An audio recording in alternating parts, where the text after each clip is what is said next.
Welcome. Chapter 6 The Great Gatsby by F. Scott Fitzgerald.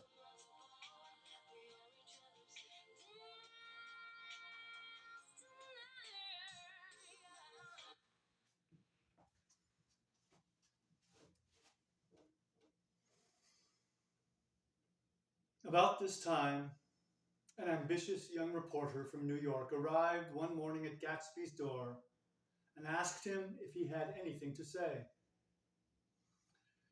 Anything to say about what? Inquired Gatsby politely. Why, any statement to give out?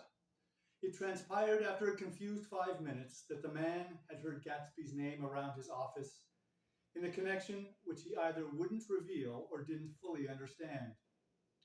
This was his day off, and with laudable initiative, he had hurried out to see, quote unquote. It was a random shot, and yet the reporter's instinct was right. Gatsby's notoriety spread about by the hundreds who had accepted his hospitality and so become authorities upon his past, had increased all summer until he fell just short of being news. Contemporary legends such as the underground pipeline to Canada attached themselves to him, and there was one persistent story that he didn't live in a house at all, but in a boat that looked like a house and was moved secretly up and down the Long Island shore. Just why these inventions were a source of satisfaction to James Gatz of North Dakota isn't easy to say. James Gatz, that was really, or at least legally, his name. He had changed it at the age of 17 and at the specific moment that witnessed the beginning of his career, when he saw Dan Cody's yacht drop anchor over the most insidious flat on Lake Superior.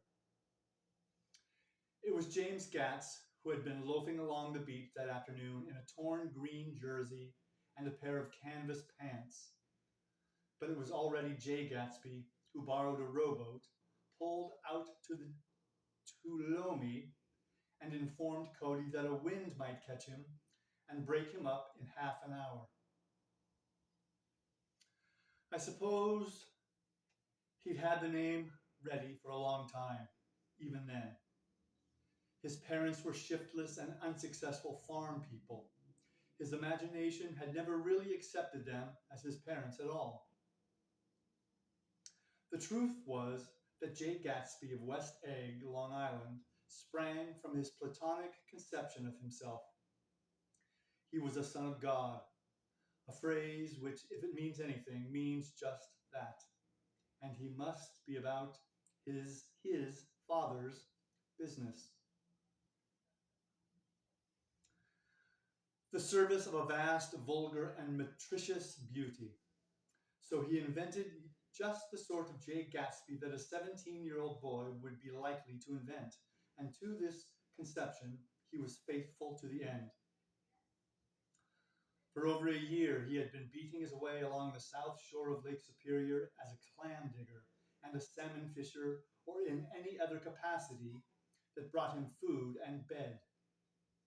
His brown, hardening body lived naturally through the half-fierce, half-lazy work of the bracing days. He knew women early, and since they spoiled him, he became contemptuous of them, of young virgins because they were ignorant, of the others because they were hysterical about things which in his overwhelming self-absorption he took for granted. But his heart was in a constant turbulent riot. The most grotesque and fantastic conceits haunted him in his bed at night. A universe of ineffable gaudiness spun itself out into his brain while the clock ticked on the washstand and the moon soaked with wet light his tangled clothes upon the floor. Each night he added to the pattern of his fancies until drowsiness closed down upon some vivid scene with an oblivious embrace. For a while, these reveries provided an outlet for his imagination. They were a satisfactory hint of the unreality of reality, a promise that the rock of the world was found securely on a fairy's wing. An instinct toward his future glory had led him, some months before, to the small Lutheran College of St. Olaf in southern Minnesota. He stayed there 2 weeks, dismayed at the ferocious indifference to the drums of his destiny, to destiny itself, and despising the janitor's work with which he was to pay his way through. Then he drifted back to Lake Superior, and he was still searching for something to do on the day that Dan Cody's yacht dropped anchor in the shallows along shore. Cody was 50 years old then, a product of the Nevada silver fields, of the Yukon, of every rush for metal since '75. The transactions in Montana copper had made him many times a millionaire, found him physically robust but on the verge of soft-mindedness, and, suspecting this, an infinite number of women tried to separate him from his money. The none too savory ramifications by which Ella Kay, the newspaper woman, played Madame de Maintenon to his weakness and sent him to sea in a yacht. The none too savory ramifications by which Ella Kay, the newspaper woman, played Madame de Maintenon to his weakness and sent him to sea in a yacht were common knowledge to the turgid sub-journalism of 1902. He had been coasting along all too hospitable shores for 5 years when he turned up as James Gat's destiny in Little Girl Bay.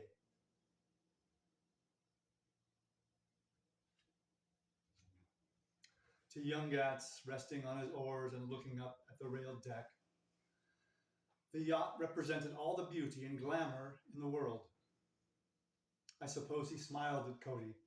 He had probably discovered that people liked him when he smiled. At any rate, Cody asked him a few questions. One of them elicited the brand new name and found that he was quick and extravagantly ambitious. A few days later, he took him to Duluth and bought him a blue coat, 6 pairs of white duck trousers, and a yachting cap. And when the Tourmaline left for the West Indies and the Barbary Coast, Gatsby left too. He was employed in a vague personal capacity. While he remained with Cody, he was in turn steward, mate, skipper, secretary, and even jailer. For Dan Cody sober knew what lavish doings Dan Cody drunk might soon be about. And he provided for such contingencies by reposing more and more trust in Gatsby. The arrangement lasted 5 years, during which the boat went 3 times around the continent. It might have lasted indefinitely, except for the fact that Ella Kay came on board one night in Boston, and a week later Dan Cody inhospitably died. I remember the portrait of him in Gatsby's bedroom, a gray, florid man with a hard, empty face. The pioneer debauchee, who during one phase of American life brought back to the eastern seaboard the savage violence of the frontier brothel and saloon. It was indirectly due to Cody that Gatsby drank so little. Sometimes in the course of gay parties, women used to rub champagne into his hair. For himself, he formed the habit of letting liquor alone. And it was from Cody that he inherited money, a legacy of $25,000. He didn't get it. He never understood the legal device that was used against him. But what remained of the millions went intact to Ella Kay. He was left with his singularly appropriate education. The vague contour of J. Gatsby had filled out to the substantiality of a man. He told me all this very much later, but I've put it down here with the idea of exploding those first wild rumors about his antecedents, which weren't even faintly true. Moreover, he told it to me at a time of confusion, when I had reached the point of believing everything and nothing about him. So I take advantage of this short halt while Gatsby, so to speak, caught his breath, to clear this set of misconception away. It was a halt, too, in my association with his affairs. For several weeks, I didn't see him or hear his voice on the phone.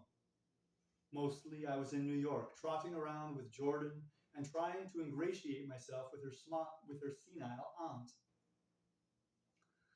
But finally, I went over to his house one Sunday afternoon. I hadn't been there 2 minutes when somebody brought Tom Buchanan in for a drink. I was startled, naturally, but the really surprising thing was that it hadn't happened before. They were a party of three on horseback, Tom and a man named Sloane, and a pretty woman in a brown riding habit who had been there previously. They were a party of three on horseback, Tom and a man named Sloane, and a pretty woman in a brown riding habit who had been there previously. I'm delighted to see you, said Gatsby, standing on his porch. I'm delighted that you dropped in. As though they cared. Sit right down, have a cigarette or a cigar. He walked around the room quickly, ringing bells. I'll have something to drink for you in just a minute. He was profoundly affected by the fact that Tom was there, but he would be uneasy anyhow until he had given them something, realizing in a vague way that that was all they came for. Mr. Sloane wanted nothing. A lemonade? No thanks. A little champagne? Nothing at all, thanks. I'm sorry. Did you have a nice ride? Very good roads around here. I suppose the automobiles, yeah. Moved by an irresistible impulse, Gatsby turned to Tom, who had accepted the introduction as a stranger. I believe we've met somewhere before, Mr. Buchanan. Oh, yes, said Tom, gruffly polite, but obviously not remembering. So we did. I remember it well. About 2 weeks ago. That's right. You were with Nick here. I know your wife, continued Gatsby almost aggressively. That's so. Tom turned to me. You live near here, Nick? Next door. That's so. Mr. Sloane didn't enter the conversation, but lounged back haughtily in his chair. The women said nothing either, until unexpectedly, after 2 highballs, she became cordial. We'll all come over to your next party, Mr. Gatsby, she suggested. What do you say? Certainly, I'd be delighted to have you. Be very nice, said Mr. Sloane without gratitude. Think ought to be starting home. Please don't hurry, Gatsby urged them. He had control of himself now, and he wanted to see more of Tom. Why don't you stay for supper? I wouldn't be surprised if some other people dropped in from New York. You come to supper with me, said the lady enthusiastically. Both of you. This included me. Mr. Sloane got to his feet. Come along, he said, but to her only. I mean it, she insisted. I'd love to have you. Lots of room. Gatsby looked at me questioningly. He wanted to go, and he didn't see that Mr. Sloane had determined he shouldn't. I'm afraid I won't be able to, I said. Well, you come, she urged, concentrating on Gatsby. Mr. Sloane murmured something close to her ear. We won't be late if we start now, he insisted aloud. I haven't got a horse, said Gatsby. I used to ride in the army, but I've never bought a horse. I'll have to follow you in my car. Excuse me for just a minute. The rest of us walked out to the porch where Sloane and the lady began an impassioned conversation aside. My God, I believe the man's coming, said Tom. Doesn't he know she doesn't want him? She says she does want him. She has a big dinner party and he won't know a soul there. He frowned. I wonder where in the devil he met Daisy. By God, I may be old-fashioned in my ideas, but women run around too much these days to suit me. They meet all kinds of crazy fish. Ugh, that is so annoying. Suddenly, Mr. Sloane and the lady walked down the steps and mounted their horses. Come on, said Mr. Sloane to Tom. We're late. We've got to go. And then to me, tell him we couldn't wait, will you? Tom and I shook hands. The rest of us exchanged a cool nod, and they trotted quickly down the drive, disappearing under the August foliage just as Gatsby, with his hat and light overcoat in hand, came out the front door. Tom was evidently perturbed at Daisy's running around alone, for on the following Sunday night, he came with her to Gatsby's party. Perhaps his presence gave the evening its peculiar quality of oppressiveness. It stands out in my memory from Gatsby's other parties that summer. There were the same people, or at least the same sort of people, the same profusion of champagne, the same many-colored, many-keyed commotion, but I felt an unpleasantness in the air, a pervading harshness that hadn't been there before. Or perhaps I had merely grown used to it, grown to accept West Egg as a world complete in itself, with its own standards and its own great figures, second to nothing because it had no consciousness of being so. And now I was looking at it again, through Daisy's eyes. It is invariably saddening to look through new eyes at things upon which you have expended your own powers of adjustment. They arrived at twilight, and as we strolled out among the sparkling hundreds, Daisy's voice was playing murmurous tricks in her throat.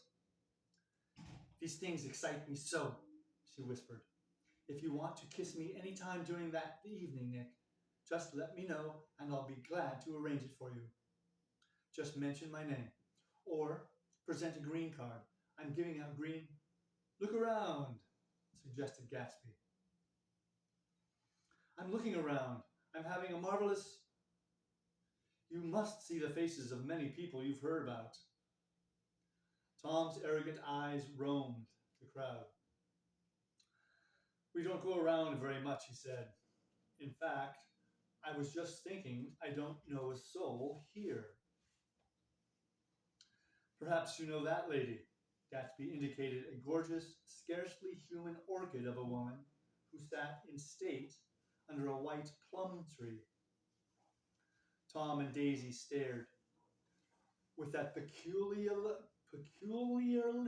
unreal feeling that accompanies the recognition of a hitherto ghostly celebrity of the movies. She's lovely, said Daisy. The man bending over her is her director. He took them ceremoniously from group to group. Mrs. Buchanan and Mr. Buchanan. After an instant's hesitation, he added, the polo player. Oh no, objected Tom quickly. Not me. But evidently the sound of it pleased Gatsby, for Tom remained the polo player for the rest of the evening. I've never met so many celebrities, Daisy exclaimed. I liked that man. What was his name? With the sort of blue nose? Gatsby identified him, adding that he was a small producer. Well, I liked him anyhow. I'd a little rather not be the polo player, said Tom pleasantly. I'd rather look at all these famous people in oblivion. Daisy and Gatsby danced. I remember being surprised by his graceful conservative foxtrot. I had never seen him dance before. Then they sauntered over to my house and sat on the steps for half an hour, while at her request I remained watchfully in the garden. In case there's a fire or flood, she explained, or any act of God. Tom appeared from his oblivion as we were sitting down to supper together. Do you mind if I eat with some people over here? He said. A fellow's getting off some funny stuff. Go ahead, answered Daisy genially. And if you want to take out any addresses, here's my little gold pencil. She looked around for a moment and told me the girl was common but pretty. And I knew that except for the half hour she'd been alone with Gatsby, she wasn't having a good time. We were at a particularly tipsy table. That was my fault. Gatsby had been called to the phone, and I'd enjoyed these same people only 2 weeks before. But what had amused me then turned septic on the air now. How do you feel, Miss Baedeker? The girl addressed was trying, unsuccessfully, to slump against my shoulder. At this inquiry, she sat up and opened her eyes. What? A massive and lethargic woman who had been urging Daisy to play golf with her at the local club tomorrow spoke in Miss Baedeker's defense. Oh, she's all right now. When she's had 5 or 6 cocktails, she always starts screaming like that. I tell her she ought to leave it alone. I do leave it alone, affirmed the accused hollowly. We heard you yelling, so I said to Doc Siver here, there's somebody that needs your help, Doc. She's much obliged, I'm sure, said another friend without gratitude. But you got her dress all wet when you stuck her head in the pool. Anything I hate is to get my head stuck in a pool, mumbled Miss Baedeker. Not a good voice for Miss Baedeker. They almost drowned me once over in New Jersey. Then you ought to leave it alone, countered Dr. Sivet. Speak for yourself, cried Miss Baedeker violently. Your handshakes. I wouldn't let you operate on me. It was like that. Almost the last thing I remember was standing with Daisy and watching the moving picture director and his star. They were still under the white plum tree, and their faces were touching except for a pale, thin ray of moonlight between. It occurred to me that he had been very slowly bending toward her all evening to attain this proximity. And even while I watched, I saw him stoop one ultimate degree and kiss at her cheek. I like her, said Daisy. I think she's lovely. But the rest offended her, and inarguably, because it wasn't a gesture, but an emotion. She was appalled by West Egg, this unprecedented place that Broadway had begotten upon a Long Island fishing village. Appalled by its raw vigor that chafed under the old euphemisms and by the too obtrusive fate that herded its inhabitants along a short cut from nothing to nothing. She saw something awful in the very simplicity she failed to understand. I sat on the front steps with them while they waited for their car. It was dark here in front. Only the bright door sent 10 square feet of light volleying out into the soft black morning. Sometimes a shadow moved against a dressing room blind above, gave way to another shadow, an indefinite procession of shadows that rouged and powdered in an invisible glass. Who is this Gatsby, anyhow? Demanded Tom suddenly. Some big bootlegger?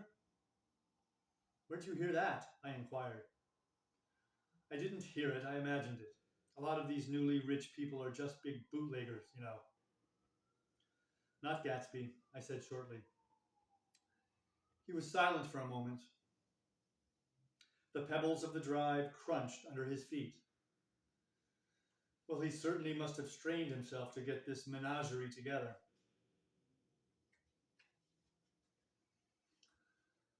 A breeze stirred the gray haze of Daisy's fur collar. At least they're more interesting than the people we know, she said with an effort. You didn't look so interested. Well, I was. Tom laughed and turned to me. Did you notice Daisy's face when that girl asked her to put her under a cold shower? Daisy began to sing with the music in a husky, rhythmic whisper, bringing out a meaning in each word that it had never had before and would never have again. When the melody rose, her voice broke up sweetly, following it, in a way contralto voices have, and each change tipped out a little of her warm human magic upon the air. Lots of people come who haven't been invited, she said suddenly. That girl hadn't been invited. They simply force their way in, and he's too polite to object. I'd like to know who he is and what he does, insisted Tom, and I think I'll make a point of finding out. I can tell you right now, she answered. He owned some drugstores, a lot of drugstores. He built them up himself. The dilatory limousine came rolling up the drive.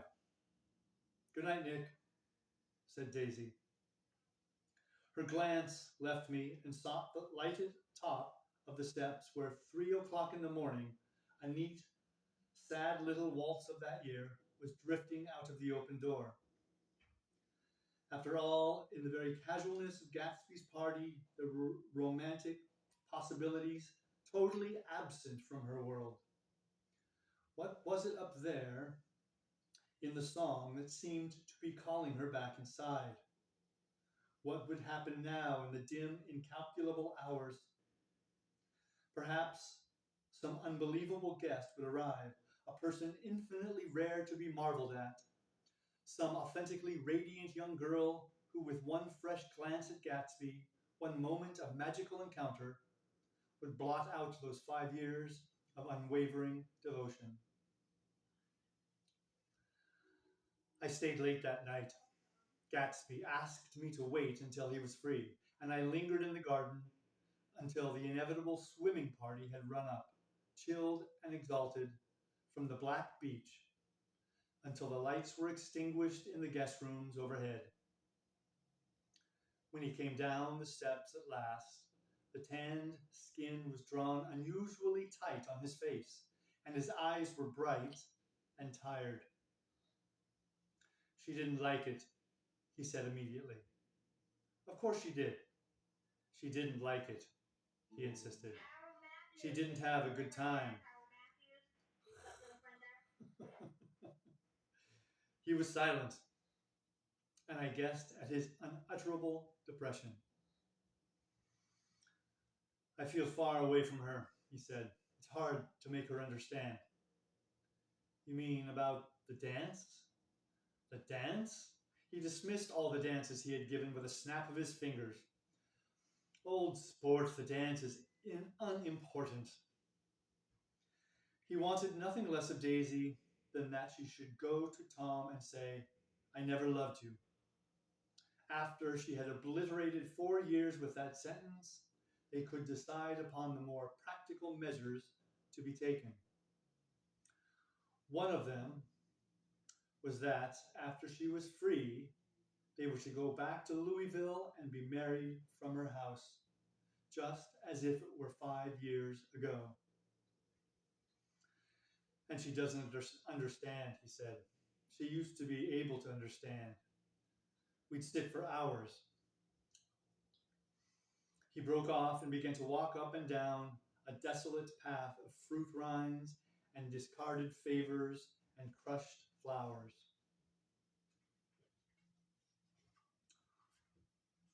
I wouldn't ask too much of her, I ventured. You can't repeat the past. Can't repeat the past, he cried incredulously. Why, of course you can. He looked around him wildly, as if the past were lurking here in the shadow of his house, just out of reach of his hand. I'm going to fix everything just the way it was before, he said, nodding determinedly. She'll see. He talked a lot about the past, and I gathered that he wanted to recover something, some idea of himself, perhaps, that had gone into loving Daisy. His life had been confused and disordered since then. But if he could once return to a certain starting place and go over it all slowly, he could find out what that thing was. One autumn night, 5 years before, they had been walking down the street when the leaves were falling, and they came to a place where there were no trees and the sidewalk was white with moonlight. They stopped here and turned toward each other. Now, it was a cool night with that mysterious excitement in it which comes at the two changes of the year. The quiet lights in the houses were humming out into the darkness, and there was a stir.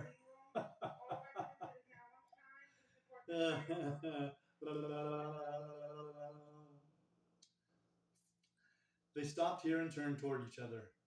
Now it was a cool night with that mysterious excitement in it which comes at the two changes of the year.